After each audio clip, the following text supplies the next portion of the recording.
Close your eyes. Imagine red, not an object that happens to be red, just red. Now imagine blue, green, yellow, purple. Pretty easy. Now try something different. Imagine a completely new color, not a strange shade of blue, not red mixed with green, not something brighter, darker, more saturated, or more metallic. A genuinely new color, one that you have never seen before. What does it look like? Most people immediately run into a strange wall. You can imagine new creatures, new buildings, a planet with 3 suns, an animal with wings, scales, and 6 eyes. The mind can combine familiar pieces into things that have never existed. But when you try to invent a completely new color, something seems to fail. Why? The first part of the answer is surprisingly physical. Human color vision begins with 3 main classes of cone photoreceptors in the retina. They are usually called S, M, and L cones. Very roughly, they differ in how strongly they respond across shorter, medium, and longer wavelengths of visible light. But none of them detects a color by itself. There is no red cone that simply switches on whenever red appears. Each cone class responds across a broad and overlapping range of wavelengths. Your visual system compares those responses. Then additional neural circuits transform the information. One important part of that processing involves opponent relationships. Some signals are organized roughly around differences associated with red versus green, others around blue versus yellow, and others carry information about brightness. The details are more complicated than 3 simple switches, but the important point is this. Your experience of color is constructed from a particular biological system, and that system has limits. Imagine a creature with completely different photoreceptors. Many animals already give us hints of this possibility. Some species can detect ultraviolet radiation that humans cannot see. Their sensory systems receive information from parts of the electromagnetic spectrum that are invisible to us. But saying they detect ultraviolet does not mean we know what ultraviolet looks like to them. That is the problem. We can measure wavelengths. We can measure receptor responses. We can study behavior. But we cannot simply borrow another species' conscious experience. And even trying to imagine it may be impossible. Because when you imagine a color, your brain is working with a visual system that developed from your own sensory machinery. It can recombine familiar color experiences. It can shift them, darken them, brighten them, blend them, but it may not be able to generate a type of experience for which the underlying system has no normal representational pathway. Think about sound. Suppose a person had only ever heard notes from a small range of frequencies. They might imagine new melodies using those notes. But imagining an entirely new dimension of sound would be much harder. Color may work similarly. Your imagination is flexible, but it is not unlimited. It is constrained by the architecture doing the imagining. Except there is something strange about this explanation. Researchers have explored visual experiences sometimes described as impossible or forbidden colors. The classic examples are reddish-green and bluish-yellow. That sounds absurd at first. You can imagine reddish-orange. You can imagine bluish-green. But try to imagine something that is simultaneously red and green in the same place, without being brown or some alternating mixture, or something simultaneously blue and yellow. Normally, those combinations seem impossible, and there is a reason. Red and green and blue and yellow are related to opponent dimensions in color processing.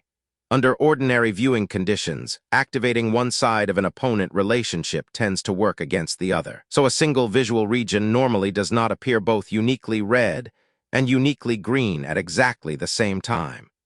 But researchers have tried unusual experimental arrangements designed to stabilize differently colored images on the retina.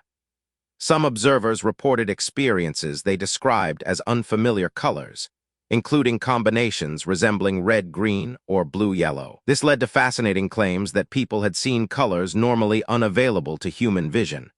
But the story is not settled. Later work raised questions about exactly what observers were experiencing and whether those perceptions truly represented entirely new colors. Some researchers argue that the reports may be explained by known perceptual effects, mixtures, transitions, or unusually saturated intermediate experiences rather than a completely new category of color. So science does not currently give us a simple answer that says, yes, there are secret forbidden colors you can unlock with the correct trick. But the experiments reveal something much more interesting. Even within the human visual system, The boundary of possible color experience is not as obvious as looking at a rainbow. A rainbow shows spectral colors produced by individual ranges of wavelengths. But your visual system can create experiences that do not correspond to one single wavelength. Magenta is the famous example. There is no single magenta wavelength in the visible spectrum. Magenta emerges when your visual system responds to particular combinations of light. So the set of colors you can experience is not identical to the set of wavelengths you can measure. That distinction matters, because it means asking how many colors exist is actually two different questions. How many different physical light spectra are possible, and how many different color experiences can a human visual system produce? Those are not the same number. In fact, an enormous number of physically different spectra can produce color matches that appear identical to us. Our three cone classes compress the incoming spectral information. Your eye does not perform a complete chemical analysis of every wavelength arriving from every point in space.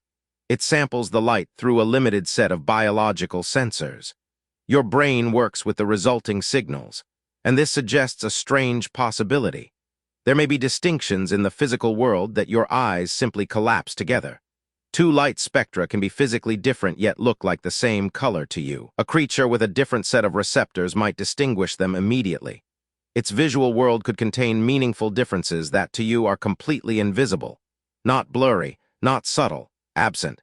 Now imagine that creature trying to explain one of those differences to you. It points to two objects. To you, they look exactly the same. The creature insists they are obviously different. You ask what the difference looks like, and there may be no answer it can give you. Not because you lack vocabulary, because you lack the experience the vocabulary would refer to. That is the deeper problem with imagining a color you have never seen. Imagination feels limitless because it can construct endless combinations from familiar ingredients. But perhaps it cannot escape every boundary imposed by the brain that generates it. You can imagine a dragon because you already know wings, animals, teeth, fire, movement, and scale. You can rearrange the pieces. A genuinely new sensory dimension is different.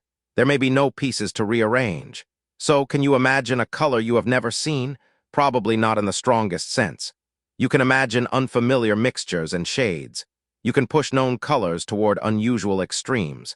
And unusual visual conditions may produce experiences that are difficult to classify. But creating an entirely new dimension of color experience from nothing appears to be limited by the machinery of human vision. And that leaves us with a beautiful problem.